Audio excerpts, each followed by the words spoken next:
오늘 말씀은 레위기 6장 말씀을 보려고 하는데요. 레위기 6장에는 속건제에 대해 말씀을 하고 있어요. 우리가 구약 제사를 드리지 않기 때문에 레위기 1장부터 7장에 나와 있는 이 제사법에 대해서 잘 안 보게 되기도 하는데요. 근데 이 제사법이 오늘 우리에게 주는 말씀이 있어요. 그래서 우리가 이 똑같은 제사를 드리지는 않지만 그 제사마다 말씀하고 있는 그 의미는 오늘 예배 가운데 우리가 다 포함해서 관심 있게 좀 봐야 할 필요가 있는데요. 근데 이제 소제목을 뭐라고 붙였느냐면 하나님께 회개하면 끝난 겁니까? 회개하면 끝난 거 아닌가요? 회개하면 끝난 겁니까? 라고 질문을 한 것은 회개가 아닌 경우가 있다고 하는 것을 우리가 좀 생각해 볼 필요가 있는데요. 뭐냐면 말만 하는 거예요. 우리가 이제 자녀들도 키워보면 알지만 야 그거 이렇게 하지 마라 그러면 네 알겠어요 그러면 그대로 하는 자녀들이 있기도 하지만 대부분 어떻게 하나요? 말을 안 듣죠. 또 얘기하고 그렇게 하지 마라 그러면 또 말 안 듣고 여러 번 말을 해야 할까 말까 하는데 우리가 말로만 할 때는 아무런 의미가 없다고 하는 것을 우리 생활에서도 알잖아요. 그러면 회개는 어떤 것인가? 우리가 회개라는 것이 첫 번째는 입으로 고백하는 거잖아요. 자, 그러면 정말 회개가 뭔지를 오늘 좀 말씀을 통해서 보려고 하는데요. 레위기 6장 1절부터 7절 말씀 우리 함께 같이 한번 읽어보겠습니다.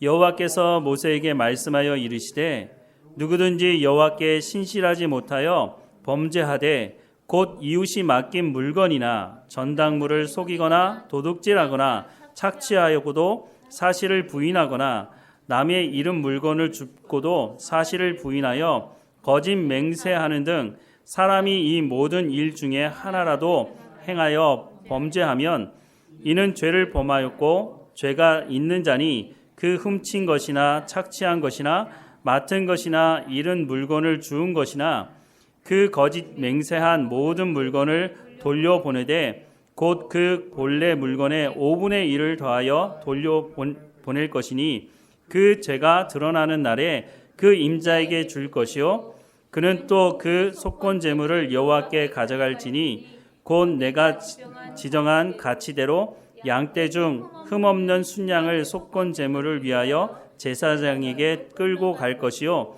제사장은 여호와 앞에서 그를 위하여 속죄한즉 그는 무슨 허물이든지 사함을 받으리라. 아멘. 이게 이제 속건제에 대한 말씀인데요. 우리가 이 속건제를 보기 전에 5대 제사를 좀 보려고 하는데요. 레위기 1장에 가장 먼저 언급하는 제사는 번제예요. 이제 번제가 뭐냐? 동물의 가죽을 벗기고 그 나머지는 다 태워드리는 제사를 번제라고 해요. 그리고 소제는 뭐냐면 곡식을 이용해서 이는 곡식을 이용하다 보니까 피를 흘리지 않는 제사죠. 그리고 화목제는 하나님과 사람 사이의 화평을 위해 제사하는 거예요.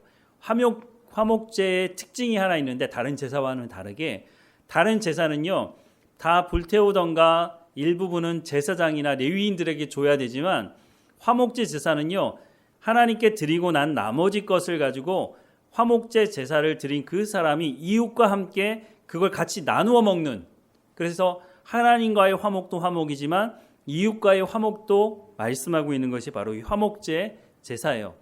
로마서 5장에 보면 예수님이 우리의 화목제물이 되셨다고 말씀하시는데 그게 뭐예요? 하나님과 우리와의 관계가 깨졌는데 그 관계를 회복시키기 위해서 예수님께서 십자가에서 제물이 되셨다는 거예요. 하나님과의 관계가 회복될 뿐만 아니라 하나님과의 관계가 회복되면 어떻게 돼요? 이웃과의 관계도 회복이 되는 거거든요.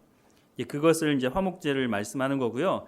그 다음에 말씀하는 게 네 번째 제사가 속죄제예요. 말 그대로 죄를 속하기 위한 제사죠.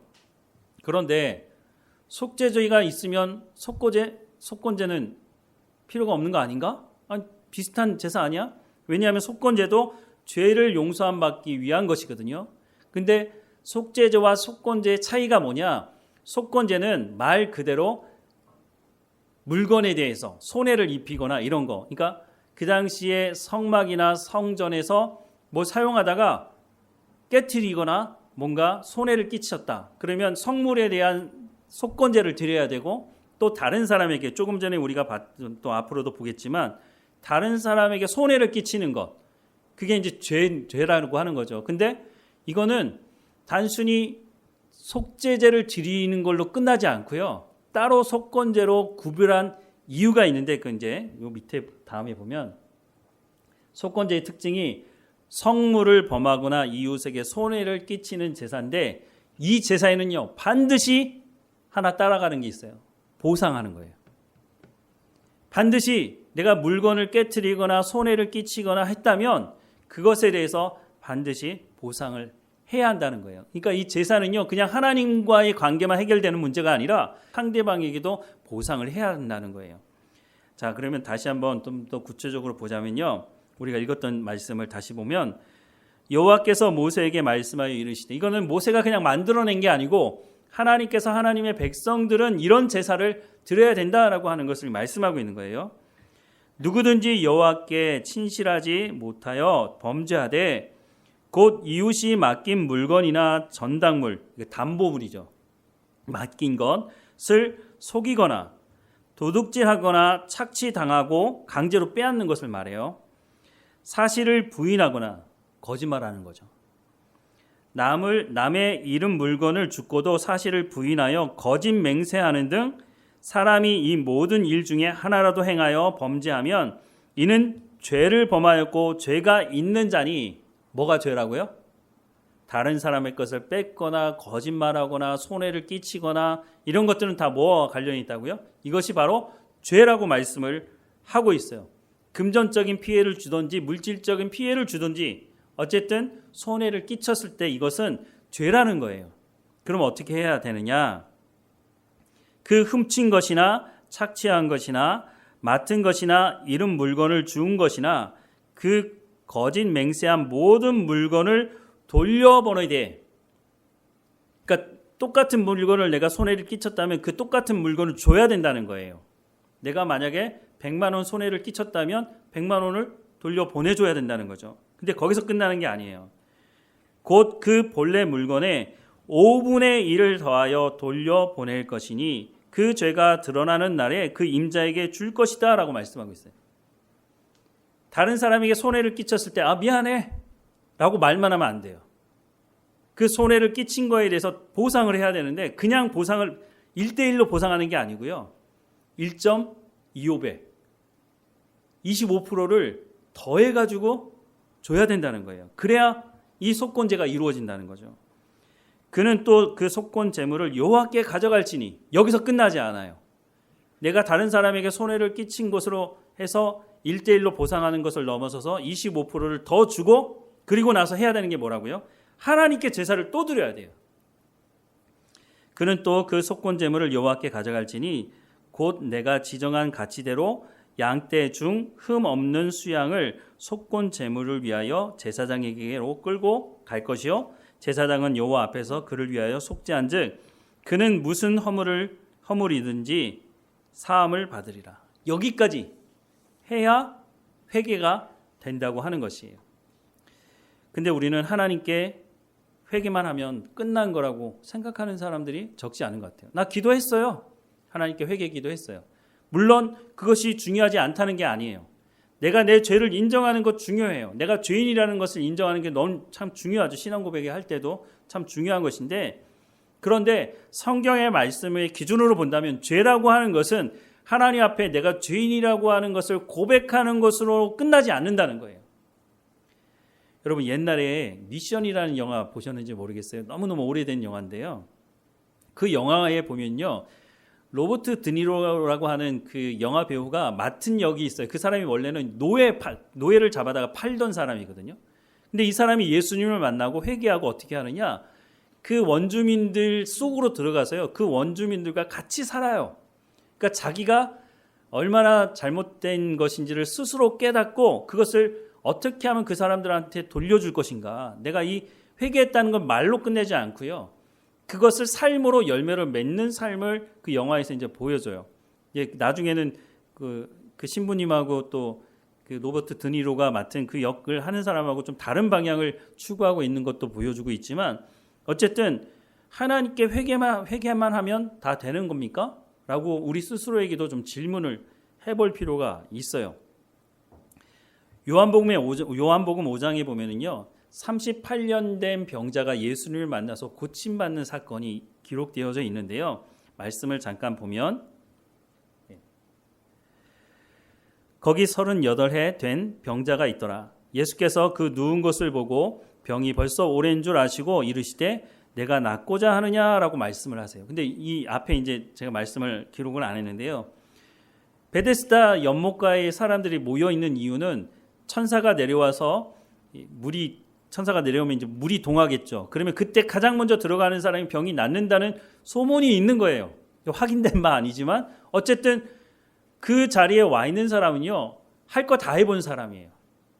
병원 다 찾아다녀보고 좋은 거 다 먹어보고 해봤지만 치료되지 않는 사람들, 그 사람들이 모여 있는데 그 중에 대표적인 한 사람이 38년 동안 병을 앓았던 사람이에요. 근데 이 사람이 어떤 사람이냐? 누가 도와주지 않으면 아예 움직일 수 없는 사람이었던 거죠. 예수님께서 그 사람에게 묻죠. 네가 낫고자 하느냐라고 물었더니 이 사람이 병자가 대답하되 주여 물이 움직일 때에 나를 못에 넣어줄 사람이 없어 내가 가는 동안 다른 사람이 먼저 내려가나이다. 예수께서 이르시되 일어나 내 자리를 들고 걸어가라 하시니 그 사람이 곧 나와서 자리를 들고 걸어가니라. 이날은 안식일이니라고 말씀을 이어가고 있어요. 하루아침에 이 사람이 나음을 입었어요. 이 사람이 왜 병에 걸렸는지 기록이 없어요. 그냥 38년 동안 엄청 길죠. 자기 혼자 움직일 수 없을 정도로 심한 병이 걸린 사람이 일어나서 집으로 돌아갔다는 거예요. 놀랐죠. 사람들이 다 놀랐어요. 그래서 이 사람들에게 묻는 거죠. 야, 너 38년 동안 병을 앓고 누구도 도와줄 수 없으면, 누구도 도와주지 않으면 너 움직일 수도 없는데 어떻게 나으느냐. 누가 와가지고 나한테 일어나서 가라고 해서 나 갔는데 누군지 모른다는 거예요. 그런데 그 사람이 다시 예수님을 만나게 되죠. 14절과 15절 말씀해 보니까 그 후에 예수께서 성전에서 그 사람을 만나 이르시되 보라 내가 나았으니 더 심한 것이 생기지 않게 다시는 죄를 범하지 말라라고 말씀하세요. 이 사람이 38년 동안 병에 걸린 이유가 뭔지 알겠죠. 무슨 죄인지 모르겠지만 이 사람이 어떤 죄를 저질러서 그 죄로 말미암아 병에 걸린 거예요. 이게 뭐 성병인지 아니면 다른 어떤 죄인지 모르겠지만 하여튼 무슨 죄를 짓고 이 병에 걸려서 이 병을 고칠 수가 없었는데 예수님께서 이 병을 고쳐주셨다는 것은 뭐예요? 죄 용서를 해주셨다는 거죠. 그러면 이 사람이 다시 죄를 지으면 어떻게 된다고요? 예수님 뭐라고 말씀하세요? 더 심한 것이 생길 수 있다는 거예요. 그 말은 무슨 말일까요? 다시는 죄를 짓지 말라는 것이에요. 죄 용서함 받고 회개하고 죄 용서함을 받는 데서 끝나면 안 된다는 거죠. 왜냐하면 사람이라는 것이 살다 보면 다시 죄를 지을 수도 있거든요. 그 죄를 지으면 다시 병에 걸릴 수 있는 이 사람에게 말씀하시는 이 말씀을 우리가 귀를 열고 들을 필요가 있는 거예요.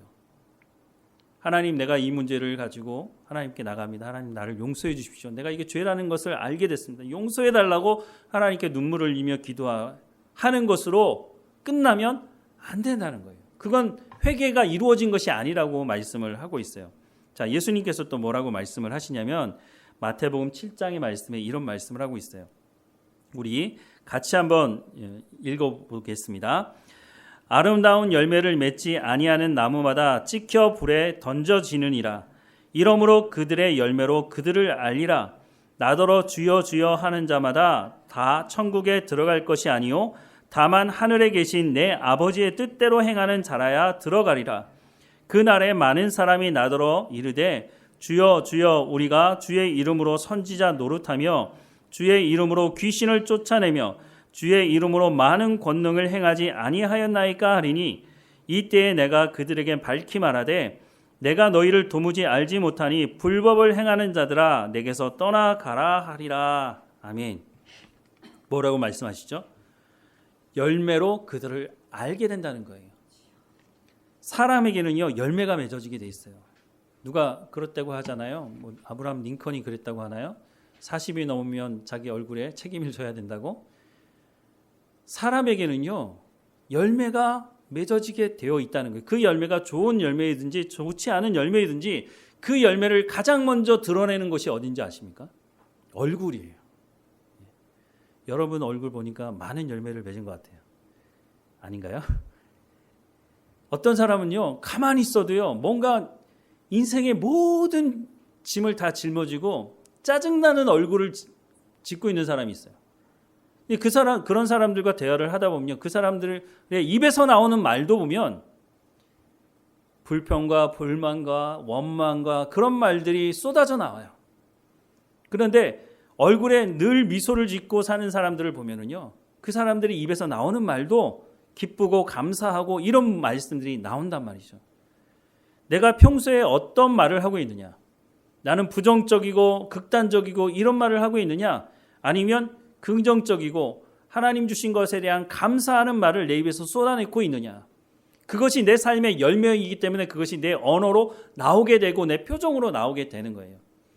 아무리 봉사하자고 말하고 아무리 구제하자고 말해도 자기가 하나님의 말씀을 통해서 열매 맺지 않으면 그것이 내 지갑이 열려지지 않은 거예요. 그러니까 누턴은 이런 말을 하죠. 진정한 회개는 지갑이 회개해야 진정한 회개가 된다. 일리가 있는 말이죠. 예수님이 뭐라고 말씀하시냐면 그 사람의 열매로 그 사람을 알게 된다는 거예요. 우리는 지금 어떤 열매를 맺고 있느냐는 거죠. 근데 그 열매는요, 나도 알지만 내 주변에 있는 사람들도 아는 열매가 된다는 거예요. 내가 주여 주여 하고 주님의 일을 많이 이루었다고 업적을 자랑할 수는 있어요. 근데 그것이 열매가 될 수는 없다는 거죠. 예수님이 분명히 뭐라고 말씀하시냐면 너희가 선지자 노릇하고 귀신을 쫓아내고 이런 일을 했다고 얘기하는데 나는 너희가 누군지 모르겠다는 거예요. 왜요? 불법을 행했기 때문에. 하나님 말씀대로 살지 않았기 때문에. 열매는 성령의 열매는 하나님의 말씀에 순종함으로 맺어질 수밖에 없는 것이기 때문에 그래서 열매를 보라는 것이죠. 믿음이 좋냐 좋지 않느냐 단기간에 얘기할 수 없는 거죠. 그 사람이 평생의 삶을 살아가면서 어떤 하나님의 말씀을 듣고 어떤 삶의 열매를 맺어가고 있는지를 봐야 그 사람의 믿음이 어떤지를 우리가 말할 수 있게 된다는 겁니다. 누가복음 10장 25절부터 28절 말씀에 보면은요. 어떤 율법사가 일어나 예수를 시험하여 가로되 선생님 내가 무엇을 하여야 영생을 얻으리이까? 예수께서 이르시되 율법에 무엇이라고 기록되었으며 내가 어떻게 읽느냐? 대답하여 가로되 내 마음을 다하며 목숨을 다하며 힘을 다하며 뜻을 다하여 주 너의 하나님을 사랑하고 또 내 이웃을 내 몸과 같이 사랑하라 하였나이다. 예수께서 이르시되 내 대답이 옳도다. 이를 행하라. 그리하면 살리라 하시니 라고 말씀합니다. 예수님이 말씀하시는 건 뭐예요? 구체적인 삶의 열매가 있어야 된다는 거예요. 어떤 열매요? 하나님을 사랑하는 열매. 그것을 통해서 이웃을 사랑하는 열매가 있어야 한다는 거예요. 사랑은요, 말로만 하는 거 아니에요. 물론 말로 안 하는 사람들도 많죠. 부부간에도 사랑한다고 말하면 쑥스럽다고 서로 말 안 하죠. 말해야죠. 자녀들에게도 돼요. 손주들에게도 만나면 할머니가 할아버지가 너 사랑한다? 그게 아무 말 아닌 것 같지만 그게 말에 힘이 있거든요. 근데 거기서 끝난다면 나 너 사랑해 라고 얘기했는데 그 사람에게 정말 필요할 때 시간을 내주지 못하고 그 사람에게 정말 필요한 것이 있을 때 함께 하지 못하고 함께 뭔가 필요를 채워주지 못한다면 그 사랑하는 게 아니죠. 야고보서 말씀에 뭐라고 말씀합니까? 의복을 가지지 못한 사람에게 야 너 춥겠다 덥겠다 말해봐야 아무 소용없다는 거예요. 그 사람에게 내 옷을 나눠주던가 아니면 옷을 사주던가 그 사람의 그 필요를 채워주지 않으면서 사랑한다고 말하는 것은 그거는 사랑하는 게 아니라는 거죠. 행함이 없는 믿음은 죽은 것이라고 성경은 말씀해주고 있어요. 우리가 오전에도 봤지만 하나님이 처음 우리 가운데 부어주셨던 사랑은 이기적인 나 중심적인 사랑이 아니었다는 거예요. 근데 쉽지 않아요. 워낙 오랫동안 우리가 그런 이기적인 사랑을 해왔기 때문에 다른 사람을 먼저 배려하고 예수님께서 낮은 자리 가운데 어린아이를 섬기라고 말하는 것은 그들의 입장이 되어서 섬기라고 하는 것이지 그렇지 않으면 내 중심적인 사랑을 할 수밖에 없는 거예요. 내 이익이 되느냐 안 되느냐에 따라서 그러니까 손해볼 수 없는 거죠. 근데 하나님이 우리 가운데 처음에 주셨던 사랑이 그런 사랑이 아니라고 예수님을 통해서 우리 가운데 보여주셨고 예수님은 뭐라고 말씀하세요? 내가 너희를 사랑한 것 같이 너희도 서로 사랑하라고 말씀하고 있는 거죠. 가능하다는 거예요. 어떻게 해요? 성령을 통해서. 그러니까 성령이 오셔서 우리를 말씀 가운데로 인도하고 그 말씀을 행하려고 하는 사람들을 위해서 어떻게 하신다고 로마서 8장에 말씀하신다고요? 말할 수 없는 탄식함으로 우리를 충고하신다고 말씀을 하고 있는 거예요. 내가 아무것도 안 하고 그런데도 불구하고 날 도와주시는 분이 아니에요. 그 말씀을 전체적으로 8장을 말씀을 보면 내가 하나님의 말씀대로 살려고 할 때 성령께서 우리 가운데 하나님의 마음을 아시는 그 성령께서 말할 수 없는 탄식으로 우리를 위해서 친히 간구하신다고 말씀하고 있는 겁니다. 로마서 13장 10절에 사랑은 이웃에게 악을 행하지 아니하나니 그러므로 사랑은 율법의 완성이라고 말씀하고 있어요. 예수님께서 그것을 보여주셨죠. 행함으로 몸소 보여주셨죠. 그래서 사랑이라는 것을 옛날에 여러분 보셨는지 모르겠지만 광고에 뭐라고 되냐면 사랑은 동사라고 하는 그 광고가 있었어요. 동사가 뭐죠? 움직이는 거잖아요. 사랑은 말로 할 뿐만 아니라 같이 행동도 따라야 한다고 하는 것입니다. 회개에는 회개에 맞는 삶의 열매가 있어야 합니다. 나는 하나님께 회개했으니 모든 문제가 해결됐다고 생각하는 것은 착각입니다. 여기까지 멈추면 안 되는 거죠. 하나님께서 요구하시는 회개는 하나님의 뜻대로 살아가는 삶의 열매가 있어야 한다는 거죠. 말씀을 듣고 순종하는 삶이 있어야 한다는 거예요. 예전에 한번 밀양이라는 영화에 대해서 잠깐 말씀을 드렸는데요. 보신 분이 계신지 모르겠어요. 이 밀양의 주요 줄거리가 뭐냐 하면 주인공의 이름이 신혜인데 이 신혜가 밀양이라고 하는 곳으로 이주해 와서 이제 살다가 자기의 아이가 웅변학원 선생님이 유괴를 해서 죽였어요. 그래서 이제 이게 발각이 되고 이 사람이 이제 교도소를 가게 되는데 그 과정 속에서 신혜가 이제 갈등을 해요. 이 사람을 용서할 것인가 말 것인가. 이제 교회에서 예배 드리면서 이 사람을 내가 예수님의 마음을 가지고 용서해야겠구나라는 마음을 가져요. 그리고 교도소를 찾아가죠. 참 쉽지 않은 일이죠. 근데 교도소를 찾아갔는데 이 자기의 아이를 죽인 이 사람의 얼굴이 너무 편안한 거예요. 웃고 있는 거예요. 그 얼굴을 보면서도 용서해야겠다는 마음을 일단은 가졌는데 이 사람의 말을 듣고 마음이 바뀌어요. 뭐라고 했느냐? 이 주인공 신혜가 만났을 때 주인공 신혜가 어렵게 용서하겠다는 뜻을 비치자 신혜의 아이를 죽인 범인이 죄책감으로 괴로워하는 흔적이 전혀 없는 얼굴의 모습으로 뭐라고 얘기하느냐? 나도 여기서 하나님을 믿고 내 죄를 눈물로 회개하고 하나님으로부터 용서를 받아 평안하게 지내고 있습니다. 나도 준이 엄마를 위해 평생 기도하겠습니다라고 말을 해요. 사람이 얼굴 표정을 보면 알잖아요. 이 사람이 정말로 진심으로 용서를 구하고 있는지. 근데 그 얼굴이 그렇지 않았다는 거예요. 그 모습을 보면서 용서할 수 없는 마음이 일어나게 되는 거죠. 근데 이 사람이 뭐라고 말했다고요? 나 하나님께 용서를 구하고 하나님께서 나 용서해 주셨어요. 나 이제 평안해요. 내가 그리고 당신을 위해서도 기도할게요. 이 영화를 보면요, 누구도 여기에 이 유괴범의 말에 동의할 수 없어요. 이 영화를 만든 이 감독이 기독교의 잘못된 모습을 아마 담아서 그것을 보여주려고 했던 것 같다는 생각이 들기도 해요. 오늘 기독교가 이런 모습을 가지고 있지 않느냐는 거죠. 근데 이것을 보면서 이 사람 이거 반기독교적이네 뭐 이렇게 얘기할 수도 있을지 모르겠지만 중요한 것은 우리의 모습 속에 이런 모습이 있지 않느냐는 거예요. 이거는 누가 봐도 이거 정말 이거는 용서할 수 없어라고 하는 이런 범죄이지만 우리 가운데 작은 죄라 할지라도 정말 하나님 앞에서 우리가 진심으로 회개하고 용서를 구하며 우리의 삶에 회개하는 삶을 살아가고 있느냐는 거예요.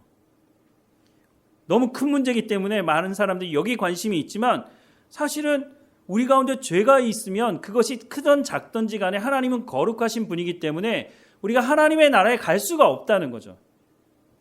이 죄의 문제가 해결되지 않으면, 그래서 예수님이 이 땅에 오신 것이고 예수님이 십자가에서 죽으신 것은 그 죄가 큰 죄라고 우리가 말을 하고 작은 죄라고 말할지 모르지만 하나님이 보시기에는 다 죄인 거예요. 우리는 등급을 나누긴 좋아해서 그렇지만 아니요, 하나님 보시기에는 작은 죄든 큰 죄든 다 죄인인 거예요. 그러면 우리가 이 죄를 하나님 앞에서 회개했다면 그 회개한 삶의 열매가 있어야 된다는 거죠.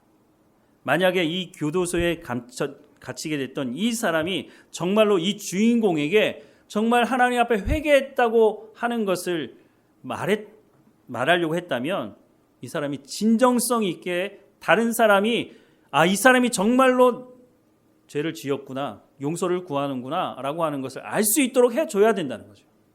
얼굴 표정이든지 말로든지 이 사람이 교도소에 있다 출소를 할지 모르겠지만 출소를 하게 되면 그 이후로는 어떻게 해요? 회개하는 삶의 열매가 있어야 된다는 거죠. 우리 삶의 주변에도요, 그렇지 않은 사람들이 있어요.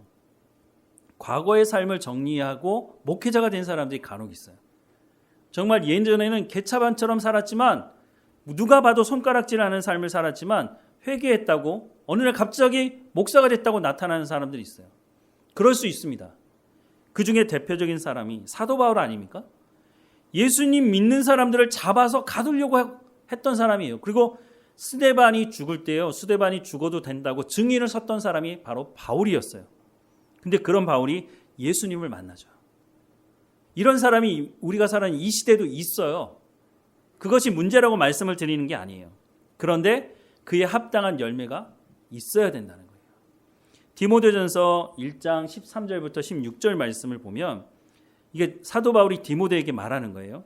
내가 전에는 비방자요 박해자요 폭행자였으나 도리어 긍휼을 입은 것은 내가 믿지 아니할 때에 알지 못하고 행하였음이니 우리 주의 은혜가 그리스도 예수 안에 있는 믿음과 사랑과 함께 넘치도록 풍성하였도다.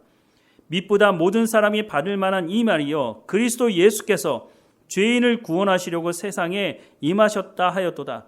죄인 중에 내가 괴순이다. 사도 바울이 자기 자신을 일컬어서 내가 이런 존재라고 말하고 있어요. 그러나 내가 긍휼을 입은 까닭은 예수 그리스도께서 내게 먼저 일체 오래 참으심을 보이사 후에 주를 믿어 영생 얻는 자들에게 본이 되게 하려 하심이라 라고 말씀을 하고 있습니다. 사도 바울은 자기가 어떤 존재인지 너무 잘 알고 있었어요. 사도 바울만큼 구약 말씀을 잘 알고 하나님의 말씀을 제대로 전하는 사람을 만나보기가 쉽지 않았어요. 지금도요, 사도 바울이 써놓은 그 서신서들을 가지고요, 우리가 얼마나 신앙생활 하는데 큰 도움이 되는지 몰라요. 사도 바울은 또 뭐라고 말하느냐면요, 빌립보서 1장 20절부터 21절에 나의 간절한 기대와 소망을 따라 아무 일에든지 부끄럽지 아니하고 지금도 전과 같이 온전히 담대히 살든지 죽든지 내 몸에 그리스도가 존귀하게 되게 하려 하나니라고 말씀하고 있어요. 사도 바울은 말만 하지 않았어요. 고린도 후서 11장에 보니까요, 3번 태장에 맞고 1번 돌에 맞고 3번 파선하고 강의 위험과 강도의 위험과 동족의 위험과 이방인의 위험과 신의 위험과 광야의 위험과 바다의 위험과 이 외의 일은 고사하고 아직도 날마다 내 속에 눌리는 일이 있으니 곧 모든 교회를 위하여 염려하는 것이라 라고 말하고 있어요. 사도 바울은요, 한 번도 예수님 만나고 난 이후에 뒤를 돌아보지 않았어요. 그리고 사도 바울은요, 자기 삶을 통해서 이 회개의 열매를 확실하게 보여주고 있어요.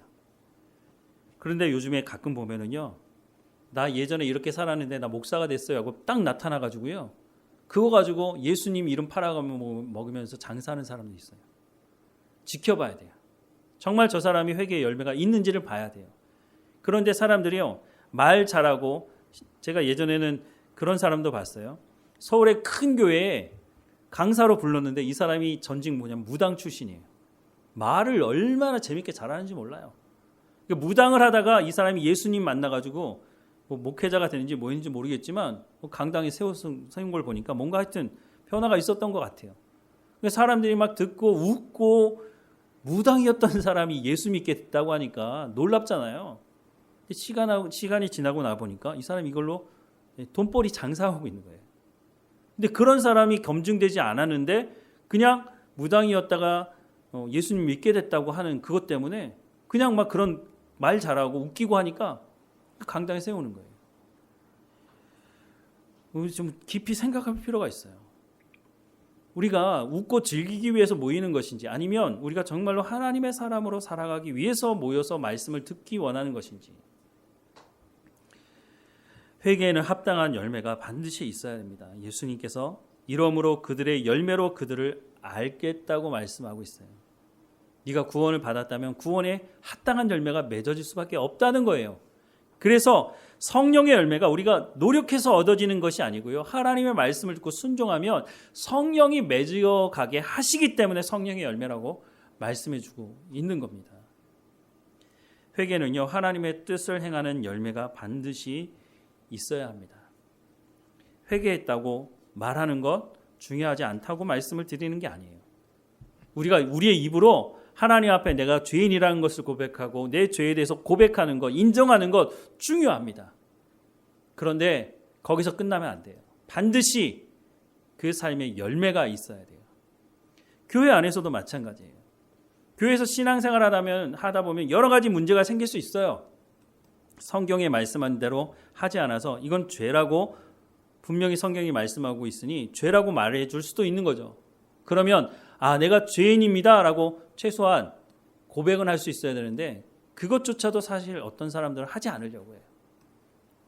다른 사람들은 다 알아요. 이거는 교회에 피해를 끼친 것이고 이거는 교회 안에서 이건 죄를 지은 거다.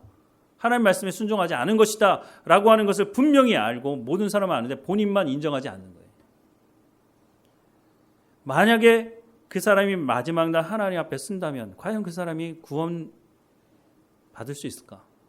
성경의 말씀에 이미 기록된 말씀의 기준으로 보자면 그 사람 구원받을 수 없는 거예요. 물론 제가 결정할 문제는 아니죠. 근데 성경이 이미 말씀해 준 것이 있으니까. 그러면 어떻게 되겠어요? 교회가 그래서 권징을 하고 치리를 하는 거예요. 근데 기분 나쁘죠. 내가 사회에서 이 정도 지위이고 내가 교회에서 이만한 자리에 있는 사람이 나한테 뭐 성찬을 한두 번 금하고 대표 기도를 하지 말라고 그러고 그런 여러 가지 권징을 했어? 기분 나쁘네? 그리고 기다리죠. 자기 사람들을 모아가지고 때를 찾아서 그래서 목사님을 공격하는 거예요. 제 주변에도요 그런 교회들이 적지 않아요. 성경의 말씀대로 돌아가면은 사실 아무 문제 없거든요. 문제는 뭐예요? 회개하지 않는 거예요. 회개했다고 말조차 하지 않는 거죠. 말을 해도 일을 가는 거죠. 내가 언젠가는 복수하겠다. 그 사람은 교인이라고 그리스도인이라고 말할 수가 없는 거죠. 하나님께서 반드시 삶의 열매가 있어야 된다고 말씀하고 있습니다. 하늘 아버지의 뜻대로 하나님 말씀대로 순종하는 것. 그래야 우리가 진정한 그리스도의 장성한 분량에 이룰 수 있다고 말씀해 주고 있습니다. 우리 중 누구도 완벽한 사람이 없어요. 저부터 시작해서 모든 사람이 범죄할 수 있단 말이에요. 실수할 수 있단 말이에요. 제가 예전에 섬기던 교회에서 그런 말씀을 한번 전한 적이 있어요. 다윗이 범죄하잖아요. 다윗이 자기에게 충성하는 부하를 전쟁터에 내보내서 사실 다윗이 죽인 거예요. 그리고 그 아내를 자기 아내로 삼았어요. 근데 이게 나중에 들통이 났잖아요. 그런데 다윗이 어떻게 해요? 그걸 다 열어놓고 내가 이런 사람이라는 것을 인정하죠. 내가 죄인이라는 걸. 근데 백성들이 어떻게 하죠? 다윗을 쫓아내는 게 아니라 다윗을 다시 받아주죠. 그리고 다윗만큼 이스라엘 백성들에게 손꼽히는 왕이 없어요. 그래서 제가 그렇게 얘기했죠. 제가 그때는 이제 부목사로 있었을 때인데 주로 이제 권사님들 모셔놓고 이제 말씀을 전했던 때였는데요. 권사님들한테 이렇게 얘기했어요. 권사님들, 제가 만약에 이 교회 담임 목사로 왔는데 다윗처럼 어떤 여자 집사하고 눈이 맞아가지고 그 남편 죽이고 저는 이혼하고 그래서 그 집사하고 다시 결혼을 했습니다. 근데 몰래 다 했는데 이게 나중에 들통이 났어요. 근데 제가 진심으로 다윗이 그러했던 것처럼 침상을 눈물로 적시면서 회개하면서 진심으로 이제 쇼하는 게 아니라 회개했을 때 그러면 권사님들이 저를 이 교회 담임 목사로 계속 있게 해주시겠습니까? 라고 딱 질문을 했는데 뭐라고 대답을 했을까요? 그 말이 끝나자마자 뭐라고 말씀하시냐면 절대 안 됩니다 그러는 거예요. 그래서 제가 그랬죠. 다윗은 되는데 왜 저는 안 됩니까? 제가 진심으로 회개하면 받아주셔야 되는 거 아닙니까? 라고 얘기를 한 적이 있는데요. 다윗이 왕의 자리에 계속 있었을 수 있었던 것은요, 다윗이 진심으로 회개했기 때문에 그래요. 다윗이 진심으로 회개한 줄 어떻게 아느냐? 그 이후의 삶을 보면 알아요. 하나님께서 회개했다고 끝내느냐? 아니요. 그 죄에 대해서는요, 하나님 반드시 대가 지불을 하게 하세요. 그래서 다윗이 어떻게 하죠? 다윗이 집안에 어마어마한 일들이 벌어지죠. 큰아들이 이복 동생이긴 하지만 셋째 아들에 의해서 죽임을 당해요. 그리고 이 사건 중간에 뭐가 있어요? 큰아들이 배다른 동생이었던 다말을 강간하는 사건이 벌어져요. 이 사건을 무마시키기 위해서 셋째 아들이었던 압살롬이 첫째 아들이었던 암논을 죽이죠. 그것 때문에 도망가요. 근데 다윗이 아무것도 할 수가 없는 거예요. 왜냐하면 자기의 죄 때문에 이 일이 벌어졌다는 것을 알고 있기 때문에 다윗이 이런 어마어마한 일이 자기 집안에서 벌어지는데도 아들을 불러다가 놓고 어떻게 할 수가 없는 거예요. 자기가 죄를 졌기 때문에. 그냥 보고만 있는 거예요. 그리고 그냥 꾸지람만 하는 거죠. 결국 이 일이 어디까지 가요? 압살롬이 돌아와서 반란을 일으키는 데까지 가요. 근데 이게 다 뭐와 연결이 돼 있어요? 다윗이 죄를 졌기 때문이에요. 근데 그 중간에 다윗이 나서서 압살롬을 죽인다든가 암논을 죽인다든가 그랬으면 사실 문제가 크게 벌어지지 않았을 수도 있죠. 그런데 다윗이 자기가 죄인이라는 것을 알고 하나님 앞에 엎드리다 보니까 그 일을 고스란히 다 받아들이게 됐어요. 얼마나 마음이 아팠을까요? 자기의 자식들 안에서 살인사건이 일어나고 강간이 일어나고 자기 자식이 자기에게 칼을 겨누는 일이 벌어졌으니 다윗이 얼마나 괴로웠을까요? 그걸 통해 뭘 보였을까요? 죄라는 것이 이렇게 무서운 것이라는 거예요. 우리가 죄에 대해서 너무 쉽게 생각하는 경향이 있어요. 죄 짓고 회개하면 되지 뭐. 회개하면 다 용서해 주신다고 그랬어. 누가 그랬어요? 하나님도 그렇게 말씀하는데, 근데 저도 교회 다니면서 그런 얘기를 많이 들었거든요. 회개하면 돼. 근데 회개에 대한 열매에 대해서는 얘기하지 않아요. 하나님은 회개는 반드시 그에 대한 따르는 열매가 있어야 된다는 거예요. 그래야 회개한 거예요. 그래야 우리가 하나님의 나라에 들어갈 수가 있는 겁니다. 다시 돌아와서는요. 그래서 죄를 지으면 안 된다는 거예요. 죄가 얼마나 무서운지를. 그 죄 때문에 예수님이 십자가에 못 박혀 죽으셨잖아요. 우리가 죄가 있다면 회개해야죠. 회개하는 것에서 그치지 말고 다시는 그 자리로 돌아가지 않는 것. 그게 회개죠. 그래서 우리 가운데 주님께서 주시는 은혜에 대한 감사가 있어야 돼요. 그래야 우리가 죄를 멀리할 수 있어요. 사탄은 끊임없이 우리를 죄 가운데로 유혹하거든요. 우리가 알지도 못하는 사이에 죄에 빠질 수 있어요. 그러면 그때 어떻게 해야 되느냐? 회개하고 돌이켜야죠. 그리고 다시는 그 자리로 가지 않는 삶의 열매가 있어야 한다는 겁니다. 우리의 연약함을 하나님 아십니다. 그래서 성령을 우리 가운데 주신 거예요. 그래서 우리가 이 죄에 대해서 민감하게 생각할 뿐만 아니라 우리가 회개할 때도 회개에 합당한 열매가 있는 삶이 되기를 주님의 이름으로 축원합니다. 기도하겠습니다. 사랑하는 하나님, 우리 삶 가운데 죄로 말미암아 우리가 하나님과의 관계가 멀어지지 않도록 우리가 죄가 있을 때 입으로 회개할 뿐만 아니라 삶으로도 삶의 열매가 있도록 은혜를 허락해 주옵소서. 하나님, 우리의 삶 가운데 말씀하시는 그 말씀을 쫓아 살아갈 수 있도록 우리의 마음의 문을 열어주시고 귀를 열어주셔서 하나님 말씀에 귀를 기울이게 하시고 그 말씀을 깨달아 알게 하시고 그 말씀을 살아낼 수 있도록 날마다 우리 가운데 성령의 충만함을 허락해 주옵소서. 죄를 멀리하게 하시고 하나님의 마음을 기쁘시게 하는 삶을 살아갈 수 있도록 은혜를 허락해 주옵소서. 한 주일의 삶 가운데도 우리를 유혹하는 그 많은 유혹 속에서 깨어있게 하시고 하나님의 말씀을 통해서 의의 열매를 맺어갈 수 있도록 은혜를 허락해 주옵소서. 하나님, 우리가 어느 곳에 있든지 우리와 동행해 주시고 말씀해 주시고 하나님 앞에 성령의 열매를 맺어갈 수 있도록 은혜를 허락해 주옵소서. 우리의 자녀들에게도 하나님 어느 곳에 있든지 하나님 만나 주시고 말씀해 주시고 하나님 안에서 성령의 열매를 맺어가는 삶이 될 수 있도록 은혜를 허락해 주옵소서. 지혜와 명철과 총명을 허락해 주셔서 하나님의 의의 열매, 성령의 열매를 온전히 맺어갈 수 있도록 인도해 주옵소서. 하나님, 우리의 삶 가운데 근심과 걱정도 하나님께 맡겨드립니다. 우리의 삶이 하나님 주시는 참된 구원의 기쁨만 누리며 살아가는 삶이 될 수 있도록 은혜를 허락해 주옵소서. 늘 우리와 함께 하시는 하나님께 감사하고 예수님의 이름으로 기도드립니다. 아멘.